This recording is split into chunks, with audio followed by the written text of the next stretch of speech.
I've been here a number of times, and I've been here at moments of grief, and I'm really tired of coming here when we are in mourning. I'm really tired of it. And other times there have been more people present, uh, embodied here, though I hope there may be more online.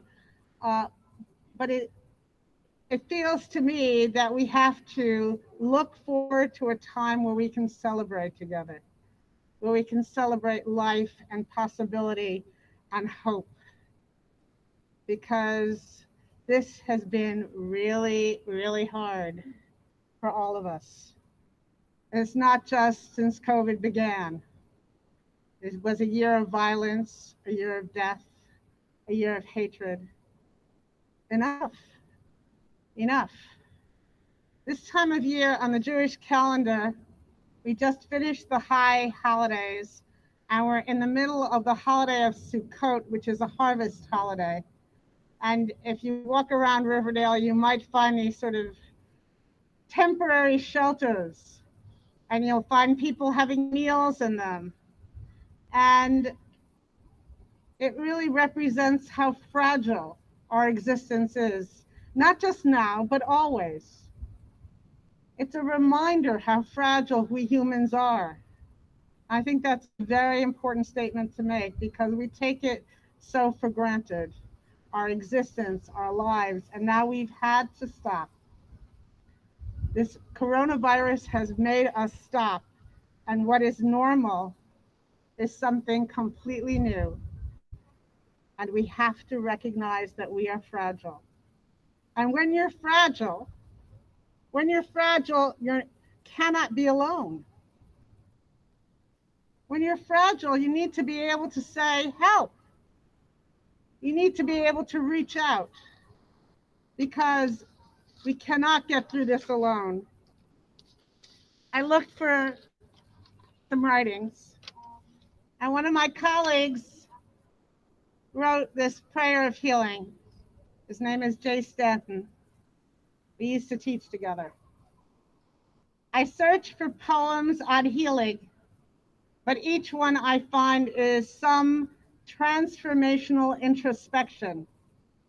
Even the poems about cancer and mental illness and broken bones, and especially the ones on faulty bodies, flower into metaphors of transcendence. But I'm not seeking transcendence. I am seeking wellness and to live while unwell. A speedy recovery for one loved one and a painless exit for another. For the smoke to clear and the violence to cease so people can breathe. Healing takes work. So this is an ode to bodies working to fight disease and repair broken bones and tissue and restore equilibrium. This is an ode to appointments kept. This is a prayer for resilience to endure insurance paperwork. This is a tribute to healers and caregivers. Remember, we are with you. We are with you. We are with you.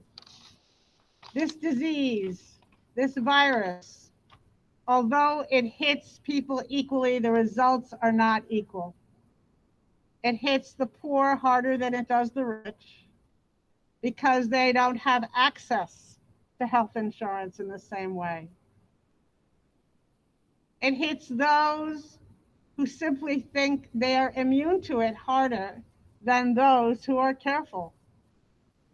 Being careful makes a difference. Caring for one another makes a difference. We are not alone in this. I cannot emphasize enough that we are in this together and that we are not islands, even though sometimes it seems that way when we're sitting in front of our computers and we're in yet another Zoom meeting or Zoom class or Zoom prayer group. We are not alone. Somebody pointed out to me that when we're in these Zoom settings, we can see each other's faces better than when we are in a classroom, better than when we are in worship together, better. than when we're at a meeting because we can see the emotions on one another's faces. And the challenge is to be present for one another in those circumstances. The traditional prayer of mourning within the Jewish religion is the Kaddish. The poet Marge Piercy wrote a Kaddish that I believe is one of hope. Look around us, search above us, below and behind. We stand in a great web of being joined together. Let us praise. Let us love the life we are lent, passing through us in our bodies. And let us say Amen. Time flows through us like water. The past and the dead speak through us. We breathe our children's children blessing. Blessed is the earth from which we grow. Blessed the life we are lent. Blessed the ones who teach us. Blessed the ones we teach. Blessed is the word that cannot say the glory that shines through us and remains to shine, flowing past distant suns on the way to forever. Let's say Amen. Blessed is the light. Blessed is the darkness. But blessed above all else is peace, which bears the fruits of knowledge on strong branches. Let's say Amen. Peace that bears joy into the world. Peace that enables love. Peace over the universe, everywhere. Blessed and holy is peace. And let us say, Amen.